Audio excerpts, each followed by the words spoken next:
Bom dia, boa tarde ou boa noite, dependendo da hora que você vai assistir esse vídeo. Começa agora mais um TPM, o nosso tempo para mulheres.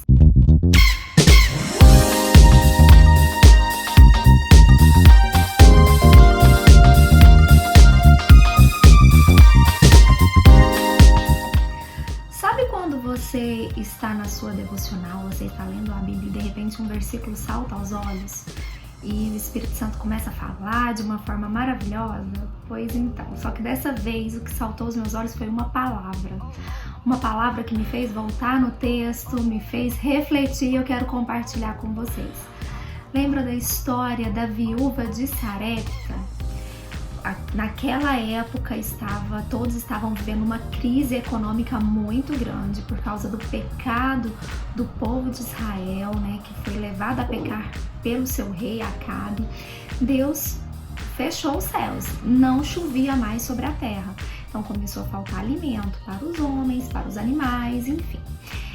Mas Deus, mesmo nos tempos de crise econômica, nos tempos de escassez, Ele cuida dos seus profetas. E Ele falou para Elias, olha, vai lá para Sarepta, que lá eu vou arrumar uma viúva, já separei uma viúva que vai te sustentar.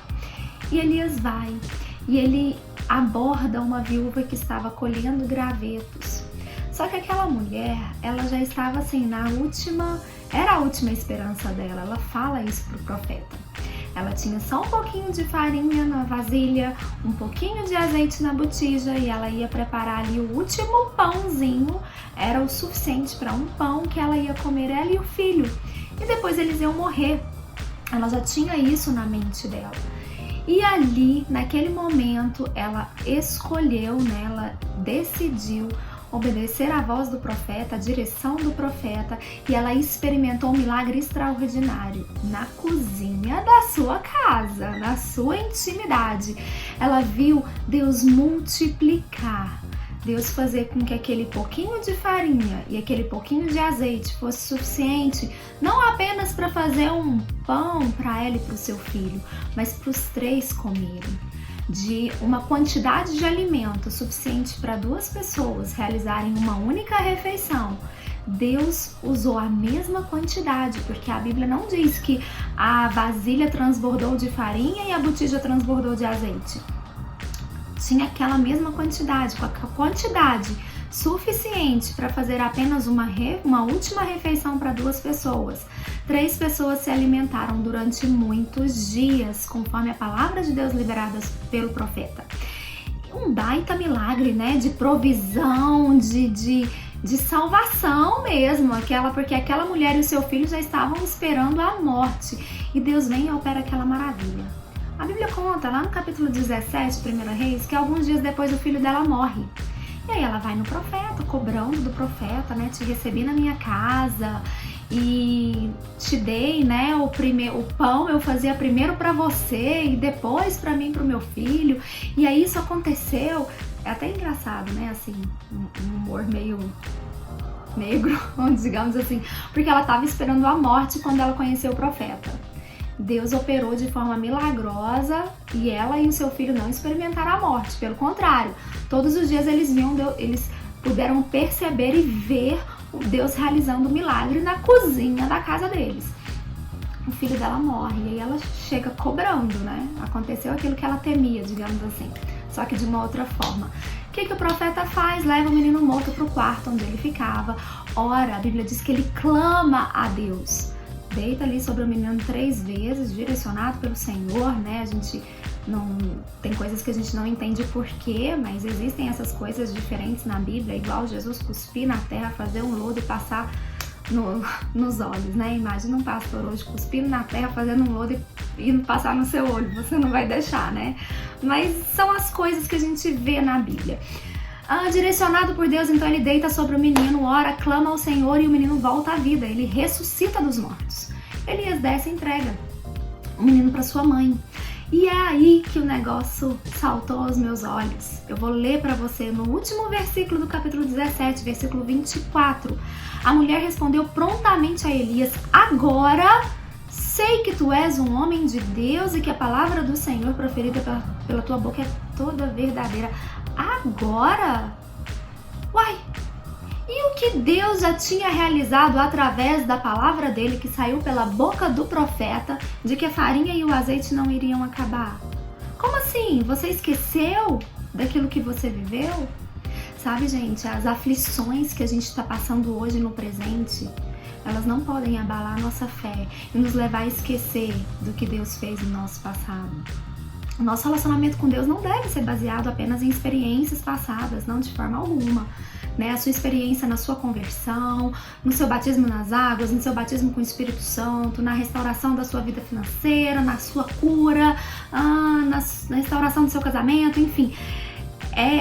O seu relacionamento com Deus não pode se basear em experiências, mas é como o apóstolo Paulo diz lá na carta de 2 Timóteo, é o bom depósito.